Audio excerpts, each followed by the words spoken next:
Bonjour, je m'appelle Charlène, je suis infirmière et aujourd'hui je vous propose de voir ensemble comment entretenir votre masque barrière.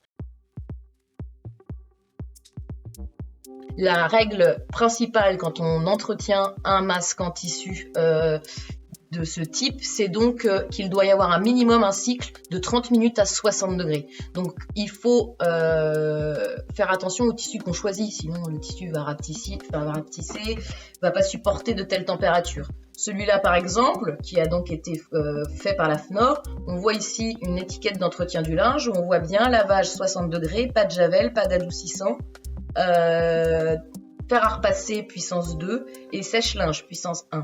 Donc on le lave à la machine standard, avec une lessive standard, un programme je dirais standard, dans le sens où à un moment donné il faut qu'il soit 30 minutes à 60 degrés. Donc un programme 60, ça paraît pas aberrant. Il n'est pas utile de désinfecter sa machine après l'entretien du masque. Par contre, ce qui est important, c'est de ne pas mélanger vos masques avec d'autres vêtements. Il faut les séparer pour éviter la contamination.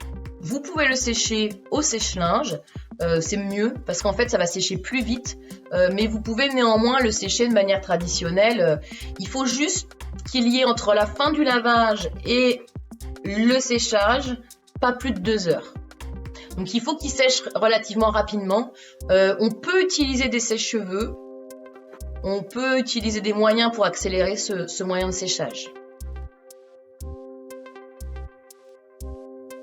Alors oui, justement, on peut repasser un masque barrière, c'est d'ailleurs mieux.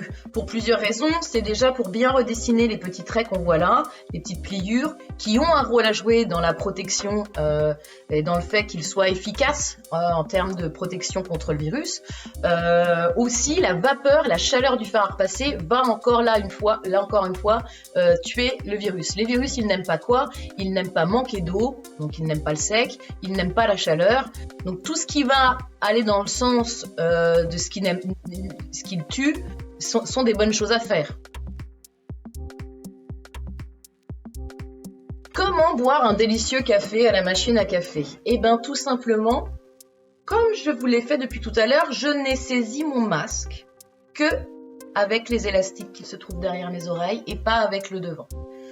En faisant comme ça, donc on retire son masque, on le tient comme ceci et on peut alors boire un délicieux café.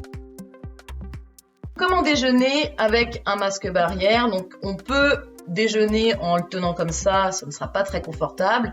Donc non, dans ces cas-là, on le met dans un petit sac pour son entretien à la machine à laver quand on rentre à la maison et on en prend un nouveau après le repas.